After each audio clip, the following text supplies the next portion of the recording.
सतोगुण में निर्णय करने की क्षमता होती है, रजोगुण में निर्णय करने की क्षमता खत्म हो जाती है और निश्चित हो जाता है कि भोग में सुख है।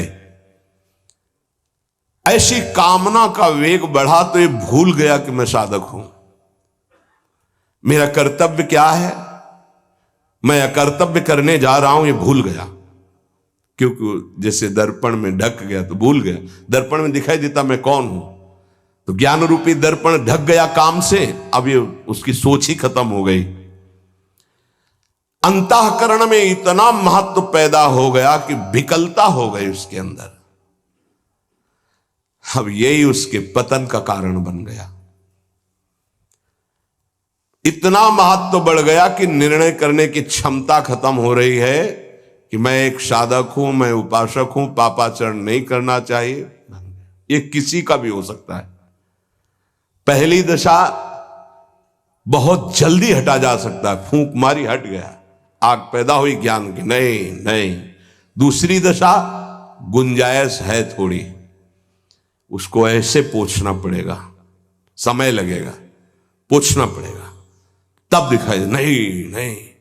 तो दूसरे में संभलना रजोगुण, ये ठीक है, ये नहीं ठीक है, क्षमता खत्म हो चुकी। पहले में क्षमता थी, दूसरे में क्षमता खत्म हो गई। तीसरा यथोल बेनाव्रतो गर्भा, तीसरा तमोगुण, वो विपरीत ही दिशा की तरफ ले जाएगा। क्षमता की तो बात जाने दो, वो सारी सामर्थ्य विपरीत है, जो होगा देखा जाएगा, चलो, वो विपरीत दिशा की तरफ ले जाएगा। दर्पण पर मैल आने से उसको हटाने की गुंजाइश है, यहां तक हटा जा सकता है, दूसरी स्थिति तक, पर दूसरी स्थिति बहुत कठिन है। हटने की स्थिति अब खत्म हो चुकी, लगभग पर हटा जा सकता है, लेकिन तीसरी में तो हटा ही नहीं जा सकता। जैसे झिल्ली से ढके गर्भ का ये पता ही नहीं है कि बच्चा है कि बच्ची है, ऐसे तृतीय अवस्था में ये पता ही नहीं रहता मैं गलत कर रहा हूं या गलत करने जा रहा हूं। विवेक ही काम नहीं करता, वो उसे सुख और अपना जीवन मान लेता है। अगर उस कामना में बाधा पड़ी तो तमोगुण की वृत्ति बढ़ जाती है और क्रोध पैदा हो जाता है। क्रोध जब अपना स्वरूप धारण करता है तो हिंसा पैदा कर देता है, सम्मोह पैदा कर देता है। सम्मोह स्मृति का नाश किया और बुद्धि भ्रष्ट हुई, नष्ट हो गया साधक। ये सर्वनाश करने वाला काम। सम्मोह माने मूढ़ता, घोर मूढ़ता, कुछ निर्णय करने की सामर्थ्य नहीं रह गई। पशुवत, एकदम पशु। अब उसमें जब वाणी खुलेगी तो झूठ, आचरण होंगे तो कपट, व्यवहार होगा तो बेईमानी, कर्म होगा तो अन्याय और पाप, गुस्सा आएगी तो अत्याचार, हिंसा, इसके सिवा और कुछ नहीं। अपना रजिस्टर कभी पढ़ के देखो, अपने रजिस्टर को तो देखोगे नहीं कि अपने जीवन के रजिस्टर में हमने क्या क्या आचरण किए हैं। ये सबको देखना चाहिए। ये बात समझने की है, थोड़ा कड़वाहट जरूर है कि हम सब तत्काल भगवान को दोष देने लगते हैं, लेकिन भगवान चीख चीख के वर्णन कर रहे हैं, ऐसा मत करो इसका परिणाम ये है, ऐसा करो इसका परिणाम ये है। तो जो कह रहे हैं करो वो तो हम कर नहीं रहे, जो कह रहे हैं नहीं करो वो हम कर रहे हैं। तो उसका जब परिणाम आता है तो हम भगवान को कोसते हैं। बंबूल बोओगे तो उसमें दाग छुहारा नहीं लगेंगे, कांटे ही लगेंगे। पापाचरण करोगे तो उसका परिणाम दुख ही आएगा। पुण्य करोगे तो सांसारिक सुख मिलेगा, भजन करोगे तो पाप पुण्य दोनों से ऊपर उठकर भगवदानंद को प्राप्त होगे। कामना में तदाकार ना होने पावे तब तक बचा जा सकता है। जहां तैयारी बनी सुख भोग की और राजी हो आपने दस्तखत कर दिए, अब आपको भगवान ही बचा सकते हैं, दूसरा कोई नहीं। उस समय भगवान ही कोई ऐसी लीला कर दे तो बच सकते हो, अन्यथा नहीं बच सकते। तदाकार होना साधक का सर्वनाश हो जाना है। काम में तदाकार होना।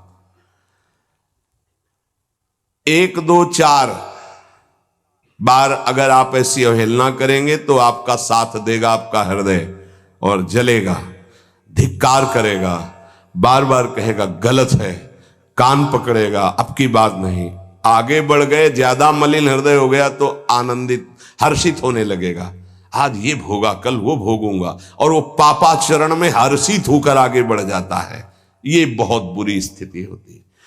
जब तक साधक का हृदय धिक्कार देता है तब तक तो निकलने के चांस रहते हैं कि गलती को गलती मानता है और बार बार कहता है अब नहीं करूंगा। वो विवश होकर गलती हो रही पर वो कह रहा नहीं करो, ये निकल जाएगा, आज नहीं तो कल निकल जाएगा। लेकिन जो राजी हो गया है, जिसने इस महान पाप को अवगुण को गुण मान लिया है, निकलने की संभावना नहीं, क्योंकि तदाकार होकर उसी में लग गया है। तथा तेने दमावृतम, कामना और इसकी ये तीन अवस्थाएं हृदय में आती हैं। जो साधक ये जानता है, सुनकर के ये मानता है कि कामना में भोगों में सुख नहीं है, भगवान कह रहे हैं, संत कह रहे हैं, शास्त्र कह रहे हैं, कामना का त्याग करने से ही शांति और सुख मिलेगा। त्यागात् शान्तिरन्तरम्। कामना आते ही फूंक मार दो तो धुआं नहीं बढ़ पाएगा और दूसरी दशा नहीं आ पाएगी, दूसरी स्थिति काम पैदा नहीं कर पाएगा, वो दर्पण में मैल, तीसरी में तो सवाल ही नहीं उठता कि बच जाओ। परमार्थ का रुचि रखने वाला साधक कामना को पहचानना सीखे और जहां काम अंदर आवे तत्काल उसको नष्ट करना सीखे। नष्ट करने का उपाय है नाम कीर्तन, भगवत गुणवानवाद, सत्संग, श्रवण। किसी संत के समीप तत्काल बैठ जाओ, किसी साधक के समीप और चर्चा करने लगो, काम की नहीं, भगवत चर्चा। ये भी बताने की जरूरत नहीं कि मेरी स्थिति गड़बड़ है, थोड़ा मुझे, कुछ नहीं, उसकी चर्चा नहीं। अगर ऐसा बोले तो उसकी सत्ता दृढ़ होगी।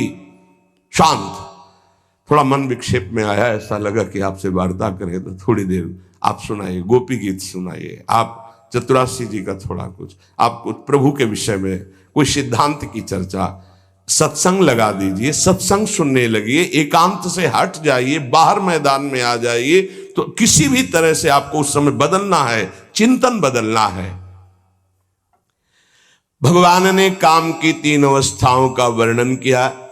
ये वर्णन करना केवल आपको पहचान बताने के लिए है। कामना शब्द बोलने में देर लगती, बढ़ने में देर नहीं लगती। इतनी तीव्रता से वो प्रथम से दूसरी, दूसरी से तीसरी, और वो क्रिया में उतार देगा। इसीलिए हानि हरिवंश के नाम अंतर पड़े, लाभ हरिवंश उच्चरत वाणी। नाम चल रहा है तो विवेक ठीक है, वो बचा लेगा आपको। कामना के बढ़ने में देर नहीं लगती। कामना बढ़ने पर फिर कोई विचार की गुंजाइश नहीं रह जाती, अनर्थ परंपरा चल पड़ती है। पाप, संताप, दुख, कामना, फिर ऐसा कि आप 100 बार कसम खाएंगे फिर वहीं फिसल कर खड़े हो जाएंगे। देख लीजिएगा, 1000 बार प्रतिज्ञा करेंगे, एक नहीं 1000 बार, और काम वहीं रौंद के गिरा देगा पक्का। पहली कदम पर यदि से रोकना सीख गए तो बाहर निकल जाएंगे। और हरि शरणागत है तो निकलना तो पड़ेगा ही, वहां टिकने तो देंगे नहीं। हरि इतने कृपालु है, पक्का जलाकर तुम्हारे हृदय को वहां से भगाएंगे, पक्का भगाएंगे। नहीं नहीं, आज से अब नहीं, ऐसी गलती नहीं करूंगा, ऐसी गलती नहीं करूंगा, हे प्रभु क्षमा कर दो, चलो। और जहां फिर क्षमा हुआ तो फिर वो जब हृदय में उमगन आई तो फिर उधर ही की तरफ भागता है। फिर वो ऐसी दीवाल बनवाते हैं, चुनवाते हैं आसपास कि रास्ता बचेगा तो एक ही, हरि शरणम, दूसरा रास्ता नहीं।